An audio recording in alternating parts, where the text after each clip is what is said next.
Welcome back to For Real. Thanks so much for contributing to our charity work by watching this video. It really helps if you like, comment and subscribe to the channel. Details of the funds we have donated are in the description, as are links to all of the stories mentioned in today's news motto. Today's ride is a continuation from last week's and has been provided to us by Heartprint. They're a charity based in Siem Reap that builds houses, among other things, for very poor families. Here is a picture of a family that shows how they were living before, and here is the house that was built for them by Heartprint.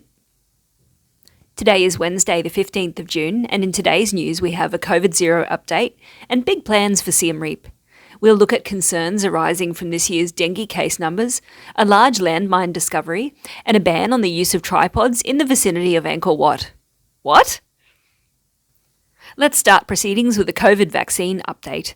Cambodia's campaign to administer the 5th dose of the COVID-19 vaccine has seen around 30,000, mostly frontline workers, getting the jabs.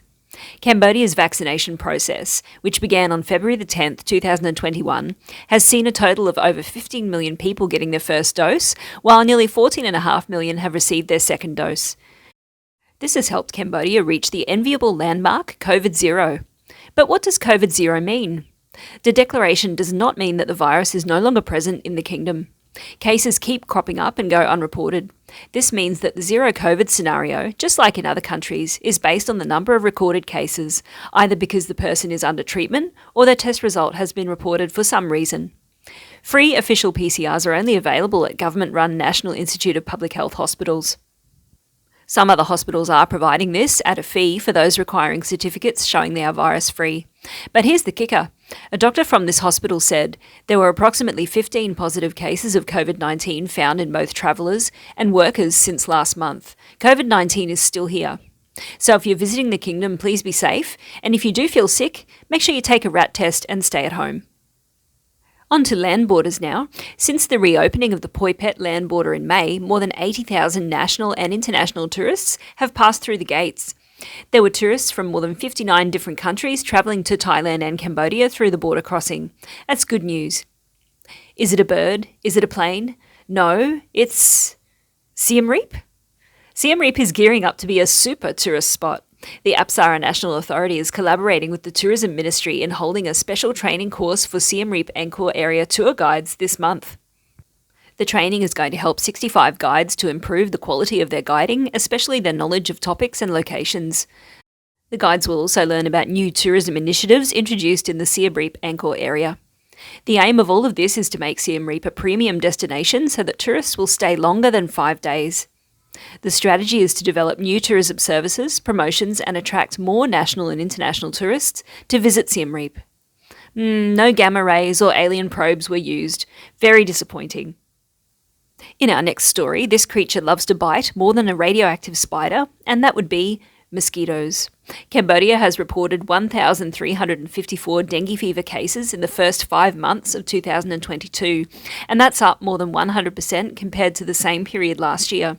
And it's not just Cambodia either. In the first week of June, cases in Singapore were up 285% compared to last year.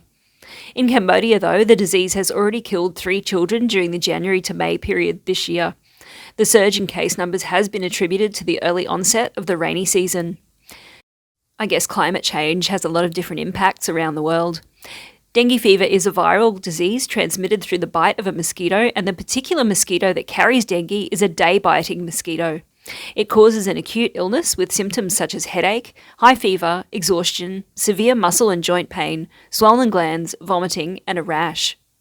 In Cambodia, the dengue epidemic period follows the rainy season, which is usually from May to October. A cow herder made a discovery that shocked both him and the authorities after he found 47 landmines. The 69-year-old man is living in the Rikiri district of Battambang, and he made the discovery while he was herding his cows. He said he saw the number plates on some of the mines and then he discovered the rest of them.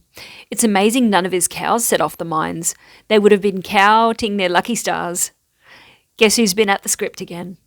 This next story is extremely strange and is our only in Cambodia story of the week, and this week's second mention of the Apsara National Authority. A representative from the Apsara National Authority has put a ban on the use of tripods in the Angkor Archaeological Park. Remember from earlier, this is the same body that is trying to make Siem Reap a super tourist destination. The exception to the tripod rule is if photographers apply for permission, a move that has irritated many professional photographers.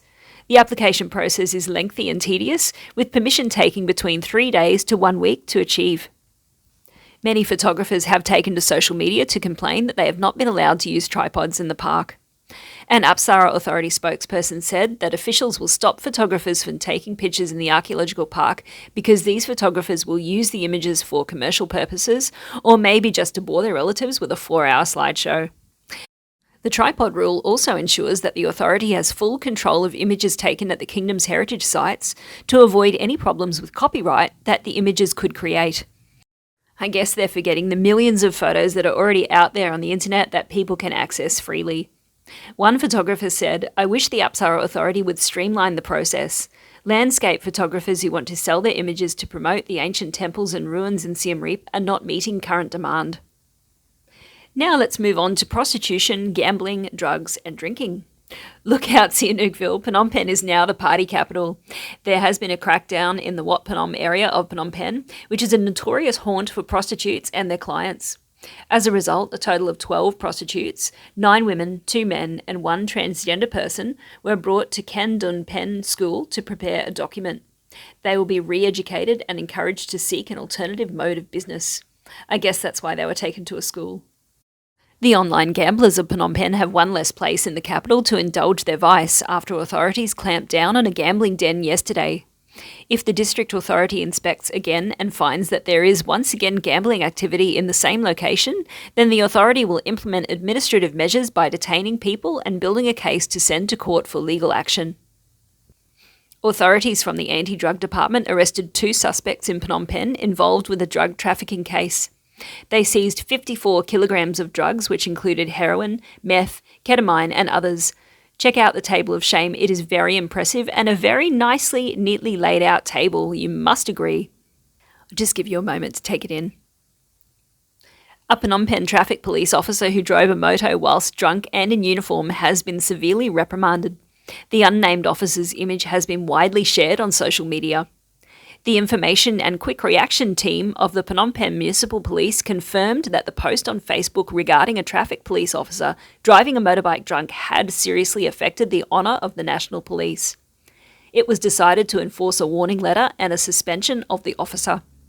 Phnom Penh Municipal Police would like to thank all of the people who provided information as well as pictures related to the issue. The Phnom Penh Municipal Police is always happy to receive constructive criticism. A Phnom Penh taxi driver was counting his blessings last night after he narrowly avoided plunging from a bridge. It appears that the taxi driver, driving carelessly at speed, lost control of his vehicle and swerved into the protective railing of the bridge. Luckily for him, the railing held and he avoided a plunge into the river below. A drunk foreign national was seen driving a silver Lexus RX 300 in Phnom Penh when he hit the railing of a flyover, causing the head of the railing of the bridge to fall out, along with a light pole, which was damaged. The car came to rest on its side. The man, who is still unidentified, suffered minor injuries to his face, and I guess he was in no shape to flee the scene. 2 people were incredibly lucky to escape with their lives when a tuk-tuk was crushed by a billboard, ironically displaying the slogan, "Keep Cambodia Safe," after high winds and rains assailed Phnom Penh. According to the driver, he was just dropping a passenger at her home when a large billboard suddenly fell under the pressure of the storm. It smashed into the tuk-tuk and almost completely destroyed it. By pure luck, the driver and his passenger were only lightly injured, although understandably they were both badly shaken. Lastly, a good news story. More than 90 children with learning disabilities have received scholarships. The Operation Hope Foundation provided scholarships to 93 children who have learning difficulties, with scholarships to encourage them to continue with their education. The organisation also supported the children with a set of study materials for 1 year for each child, from grade 1 up to the 9th grade, if they continue with their studies. I think that's wonderful.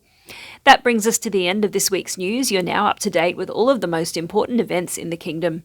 Thank you so much for watching. As always, links to the stories mentioned will be in the description of the video, and we'd like to thank Heartprint again for providing today's ride. Take care, have a great week, and we'll see you very soon.